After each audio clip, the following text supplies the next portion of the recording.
You are not awfully anxious or completely calm, but are typically somewhere in between and also always something else, say tired.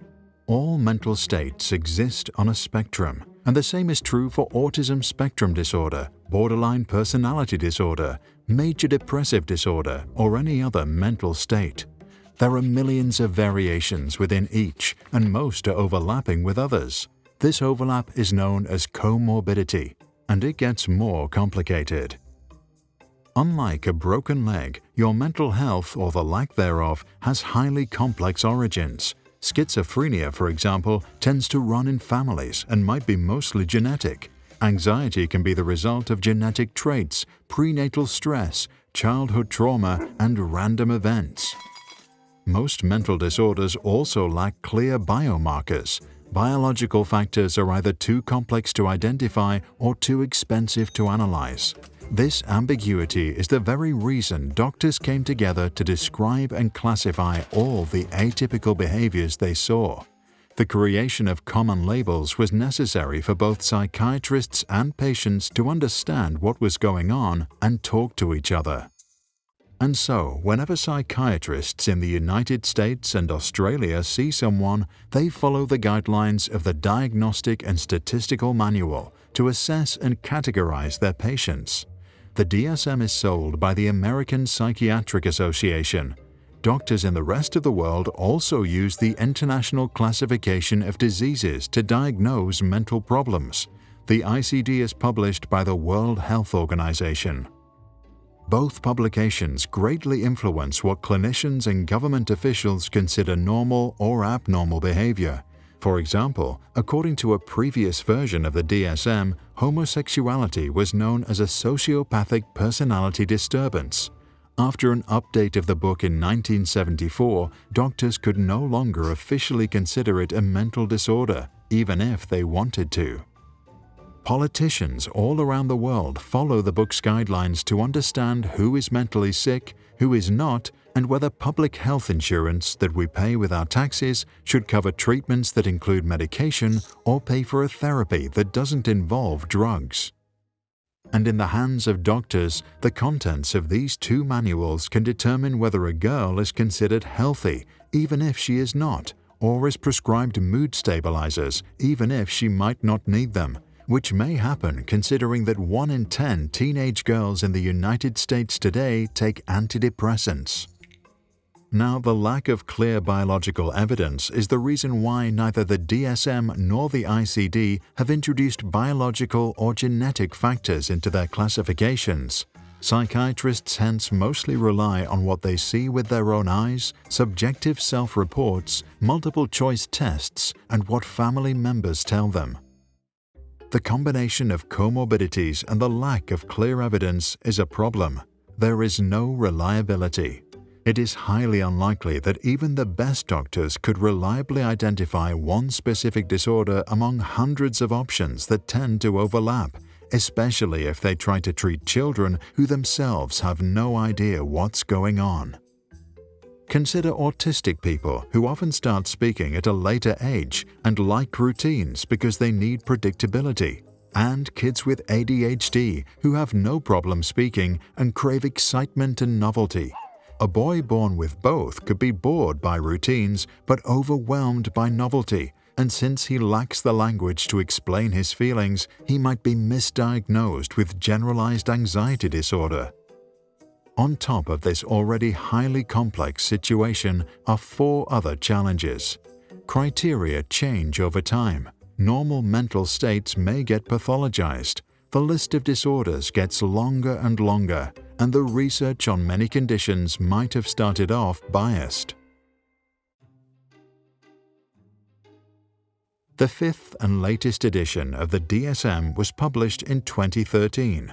It contains 297 disorders, 10 times the number of diagnoses that the project started with in 1917. Here are 5 examples of what changed and what didn't. The criteria for autism, eating disorders, and depression were broadened. The new definitions, together with an increase in public awareness and lifestyle changes, could contribute to what's known as diagnostic inflation.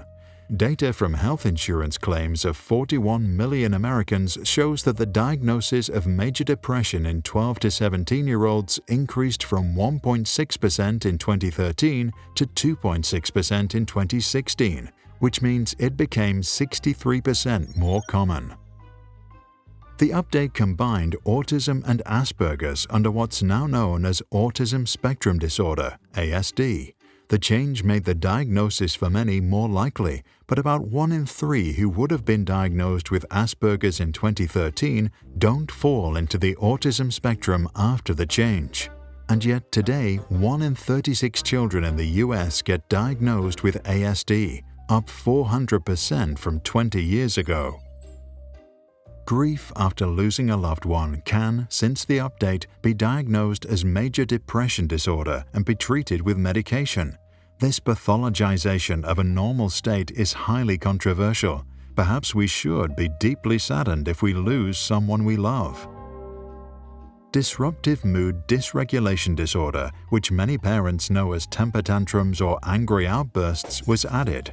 Psychiatrists who identify it in young children may now prescribe mood stabilizers, which in some cases can be the right treatment, but may have negative consequences, especially for those who don't need them. What did not change?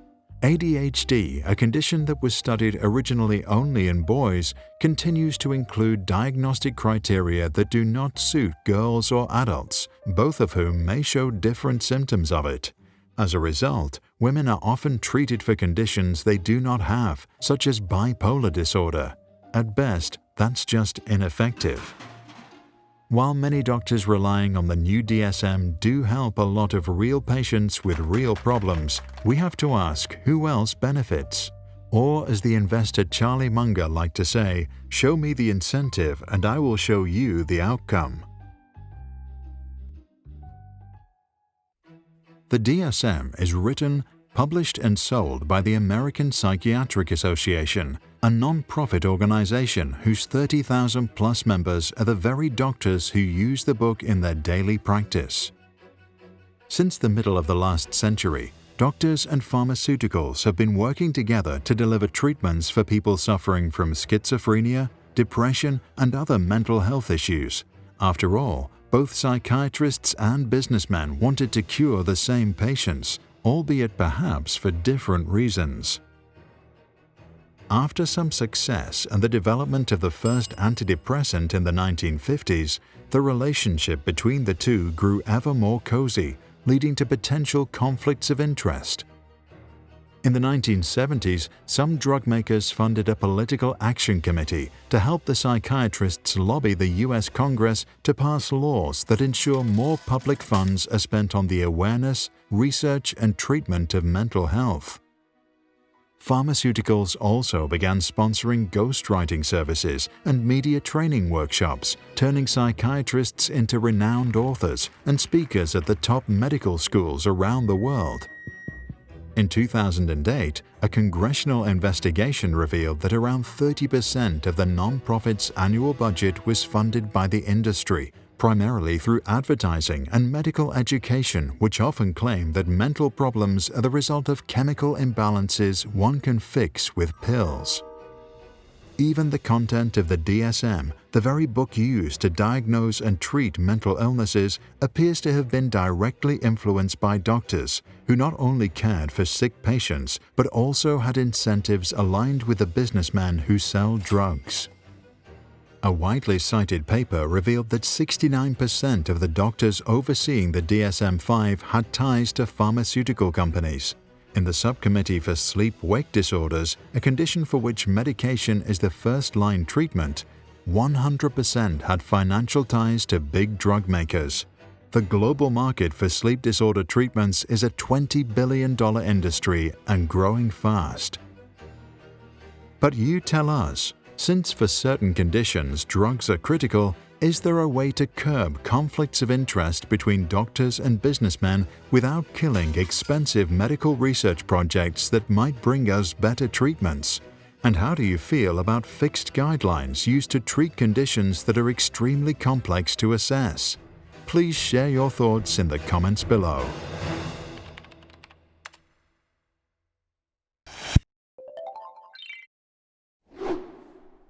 We relentlessly researched education for the past decade, read plenty of peer-reviewed papers, visited all sorts of schools, created hundreds of videos on the topic, and even set up our very own kindergarten for project-based learning. And now, we also made a book. The Unschooler's Educational Dictionary covers everything we know about learning, unveils the unintended consequences of compulsory education, and includes a complete guide to the alternative school movement. Order your copy now. Just visit your favorite bookshop or check the links in the description below. If you found this helpful, check out our other videos. Join us on YouTube or on patreon.com/sprouts. For more information, classroom exercises, or videos without background music, visit sproutschools.com.